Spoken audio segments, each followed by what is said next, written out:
और जो हो गया उसे सोचा नहीं करते। हासिल होती है उन्हें सफलता, हासिल होती है उन्हें ही सफलता, जो वक्त और हालात पर रोया नहीं करते।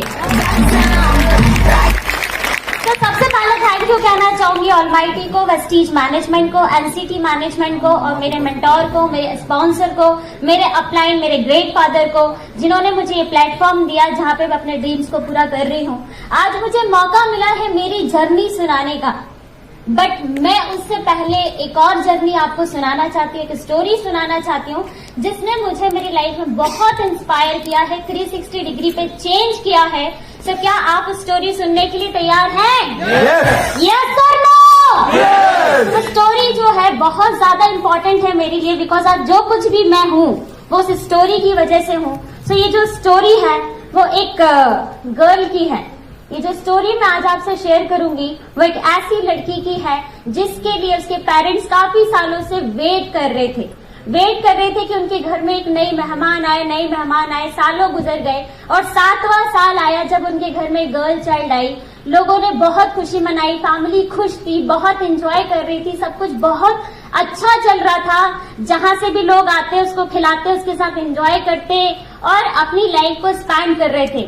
वक्त गुजरता जा रहा था, बहुत अच्छा लग रहा था, फैमिली एंजॉय कर रही थी। धीरे धीरे टाइम निकल रहा था और लगभग 1.5 साल हो गए, पता ही नहीं चला कि वो बेबी 1.5 साल की कैसे हो गई। बट सडन एक मूवमेंट आया, अचानक उसकी तबीयत खराब हुई और उसे तुरंत हॉस्पिटल लेकर गए। उसको हॉस्पिटलाइज किया गया और वहां पे डॉक्टर्स ने कहा कि सॉरी, बहुत मुश्किल है इसको बचाना। सो वो जो पेरेंट्स 7 साल से वेट कर रहे थे उनको कुछ समझ में नहीं आ रहा था कि सब कुछ कैसे होगा। सो उन्होंने बहुत दुआएं करी और डॉक्टर के प्रयास से और उनकी दुआओं से उसकी जान बच गई। लेकिन एक प्रॉब्लम फिर क्रिएट हो गई कि उसको जो हीमोग्लोबिन है वो 3 और 4 रहने लगा। जब 3-4 हीमोग्लोबिन रहने लगा तो उसको बार बार ब्लड चढ़ने की जरूरत पड़ने लगी और ये सिलसिला चलने लगा। बार बार उसकी लाइफ में ब्लड चढ़ता, बार बार उसकी लाइफ में ब्लड चढ़ता। लगभग 16 साल ऐसे ही गुजर गए और जब ये सिचुएशन चल रही थी, मेडिसिन चल रही थी, तो कॉम्प्लिकेशंस और बढ़ते जा रहे थे। समझ में नहीं आ रहा था, पेरेंट्स को उससे देखते नहीं बन रहा था कि जिस उम्र में खिलौने होने चाहिए उस उम्र में इंजेक्शंस थे, जिस उम्र में स्कूल होना चाहिए था उस उम्र में हॉस्पिटल्स थे, जिस उम्र में सहेलियां होनी चाहिए थी उस उम्र में डॉक्टर्स थे और जिस उम्र में चॉकलेट्स होनी चाहिए थी उस उम्र में उसके पास मेडिसिन थी। तो लाइफ में इतना अजीब चल रहा था, किसी को अच्छा नहीं लग रहा था। सडन एक मूवमेंट और आया जब वो 14 साल की हुई और वो फिर से सीरियस हुई, उसको फिर हॉस्पिटलाइज किया गया और डॉक्टर ने कहा कि इसका कार्डियक एक्टिविटी जो है अब नॉर्मल हो गई है, इसका हार्ट इलार्ज हो गया है। पेरेंट्स को कुछ समझ नहीं आ रहा था, उन्होंने जहां बोला वहां उनको दिखाना शुरू करा, जो ट्रीटमेंट बोला वो कराना शुरू किया। बट कहते हैं ना कि उसके पास एक ही चीज थी, वो हिम्मत, और वो हिम्मत और वो दुआओं ने फिर काम किया। एक मिरेकल हुआ। उसके फादर को किसी ने सजेस्ट किया सप्लीमेंट्स। उन्होंने कहा कि आपने सब कुछ करके देख लिया, एक बार इन सप्लीमेंट्स पे भी भरोसा कर देखो। नॉनी स्पिरुलिना और गैनोडर्मा को खिलाना शुरू किए। 16 साल तक ब्लड चढ़ाना चलता रहा। 16 साल बाद जब उसे सप्लीमेंट देना शुरू करे, लगभग 7 सालों से वो सप्लीमेंट अभी भी ले रही है। बट माय डियर फ्रेंड्स, उसका रिजल्ट शेयर करना चाहूंगी कि जो प्रॉब्लम उसको पिछले 16 सालों से थी, उसने जब सप्लीमेंट लेना शुरू करे तो उसका हीमोग्लोबिन आज की डेट में पिछले 7 सालों से 12.5 है। जो कार्डियक एक्टिविटी अब नॉर्मल हो रही थी वो आज की डेट में सारी नॉर्मल, एक नॉर्मल लाइफ जी रही है। सो क्या उस लड़की से मिलना चाहेंगे? मिलना चाहेंगे? मिलना चाहेंगे? सो मैं उस लड़की से आपको मिलाना चाहूंगी and it is not working. So उस लड़की से आपको मिलाना चाहूंगी, उसका नाम है सोनम विश्वकर्मा, जो कि मैं अगर बात करूं अपनी जर्नी की तो जो बचपन है वो हॉस्पिटल्स में निकला है, आईसीयू में निकला है। सो लाइफ में सिर्फ एक ही चीज थी कि हिम्मत। अगर ऊपर वाले ने मुझे बचाया है तो कुछ सोच समझ के बचाया था, ड्रीम्स पूरे करने के लिए बचाया था। सो पढ़ाई कंप्लीट करी, ग्रेजुएशन कंप्लीट किया, मास्टर कंप्लीट किया और जॉब करना शुरू कर दी। बहुत कुछ अच्छा चल रहा था, लगभग 30,000 में सैलरी ले रही थी, मजा आ रहा था, क्योंकि भोपाल शहर में जो लोग MBA करते हैं उनकी सैलरी 10 से 15,000 रुपए महीने होती है। बट मुझे अगर 30,000 मिल रही थी तो मैं खुश थी और मैंने उसको एंजॉय कर रही थी। बट एक मोमेंट आया कि मुझे वेस्टीज का जो प्लेटफॉर्म है, बिजनेस प्लेटफॉर्म, उसे जानने का मौका मिला। मैंने ये सोच के ज्वाइन कर लिया कि 30,000 तो मिल ही रहे, अगर कुछ एक्स्ट्रा भी आ जाता है तो कोई बुरा नहीं है, क्योंकि जाना तो कुछ भी नहीं है। इस सोच के साथ वेस्टीज को मैंने स्टार्ट किया और 1 घंटा रोज वेस्टीज को कमिटमेंट के साथ देना स्टार्ट किया आफ्टर जॉब। और जब ये सिलसिला शुरू हुआ, फर्स्ट मंथ मेरा कोई पे आउट नहीं आया, क्योंकि बिजनेस कुछ भी समझ में नहीं आ रहा था। काम करती गई, क्योंकि कमिटमेंट किया था 1 घंटे रोज दूंगी, सो कमिटमेंट किया था, कंटिन्यू काम करती रही। और सेकंड मंथ आया, सेकंड मंथ का जो मेरा चेक था वो था 253 रुपीज का। जब 253 रुपीज आए तो मेरे साथ वालों ने बोला कि ये 253 का क्या करेगी। मैंने कहा कम से कम वेस्टीज ने मूवी देखने के तो पैसे दे दिए ना। मैंने कहा अभी मुझे दिए सिर्फ, लेकिन अगले महीने से तुम सबको दिखाने के लिए भी देगी। जो थर्ड मंथ का चेक आया वो लगभग 1336 रुपए का था। फिफ्थ मंथ मैंने सिल्वर क्वालिफाई किया। उस समय मेरा जो चेक था 14,251 था, जिसको मैंने बहुत एंजॉय किया। एक चीज समझ में आई कि 2 साल जॉब को दिए, कभी फॉरेन का सोचा नहीं, 5 महीने वेस्टीज को दिए, विदेश जाने के रास्ते खुल गए। बहुत अच्छा लग रहा था, कमिटमेंट और पक्का हो गया। और कंटिन्यू किया वेस्टीज को। 7वें महीने मैंने गोल्ड डायरेक्टर का लेवल लिया और जिस मैंने गोल्ड किया उसका पे आउट जब बना तो वो पे आउट था 23,421। जब 23,421 का पे आउट आया तो मेरा दिमाग घूम गया। रीजन कि 8 घंटे जॉब को दे रही हूँ, कमाती हूँ 30,000, 1 घंटे वेस्टीज को दे रही हूँ, अर्निंग है 23,000। सोनम क्या कर रही है, क्या करना है लाइफ में। एक रात भर नींद नहीं आई, रात को डिसीजन लिया और बॉस के पास सुबह ही गई, सर मैं आपको 30 साल देने के लिए तैयार हूँ। कितने? 30 साल देने के लिए तैयार हूँ, पर एक सवाल है सर मेरा कि मेरी ये जो 30,000 की सैलरी है इसमें पीछे एक जीरो, कौन सी डेट को आप बढ़ा देंगे वो डेट मुझे बता दीजिए। क्या वो डेट मिली होगी मुझे? क्योंकि जो 30 साल से कर रहे हैं उनकी सैलरी में एक जीरो नहीं बढ़ा, तो मैं ऐसा क्या कर लेती कि मेरे में बढ़ जाता। बिकॉज जॉब तो जॉब होती है। मुझे उस दिन पर्सनली ये चीज समझ में आई और मैंने रेजिग्नेशन दिया, वेस्टीज को फुल टाइम किया। 10वें महीने में स्टार क्वालिफाई किया, 13वें महीने में कारफन क्वालिफाई किया, 14वें महीने में डायमंड क्वालिफाई किया। दोस्तों बहुत मजा आ रहा था क्योंकि रोज नए नए लोगों से मिल रहे थे।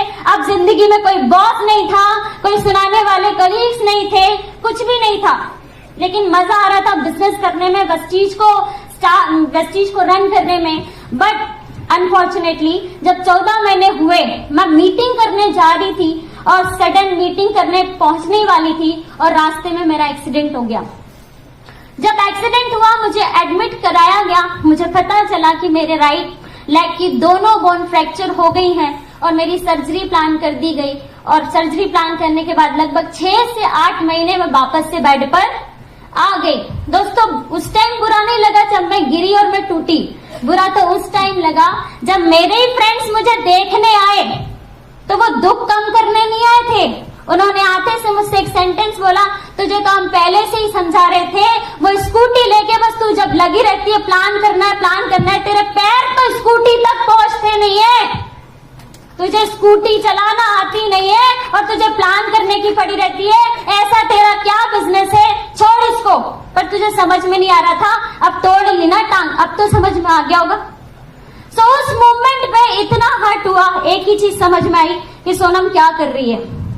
लेकिन फिर वापस से दिमाग में एक बात और आई कि अगर वेस्टीज को छोड़ दिया तो ड्रीम्स एक साइड हो जाएंगे, जिंदगी नॉर्मल हो जाएगी। लेकिन अगर इस डिसीजन को मैं आगे बढ़ाती हूँ तो सारे ड्रीम्स कंप्लीट हो जाएंगे।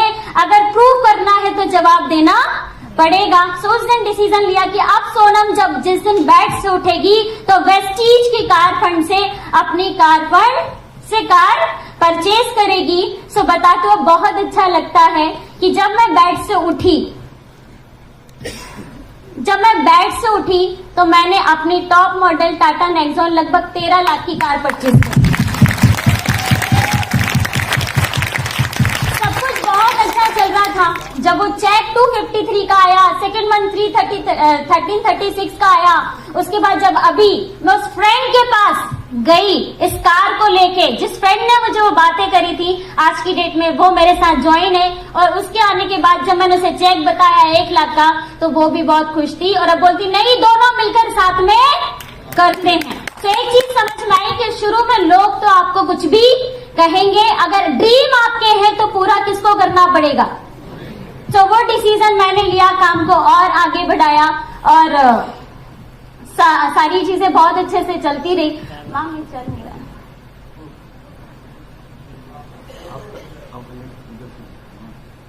ओके, सो सारी चीजें बहुत अच्छे से चलती रही, लेकिन फिर भी बहुत दिक्कतें आ रही थी। जब काम कर रही थी तो लोग कहते थे कि तुम फीमेल हो, तुमको ये काम सूट नहीं करता, तुमको घर देखना चाहिए, तुम्हारे लिए ऐसा नहीं वैसा नहीं। बट बताते हो बहुत अच्छी लगती है कि ये कार मेरे लिए बड़ी बात नहीं है। कार कोई भी ले सकता, पर मेरे लिए बड़ी बात यह है कि पूरे इंटायर खानदान में मैं पहली ऐसी लड़की हूं जिसने 13 लाख की कार परचेज की है। तो बहुत सारी फीमेल्स यहाँ पर बैठी हैं जिनको जब वो काम करती होंगी तो बहुत सारी बातें आती होंगी।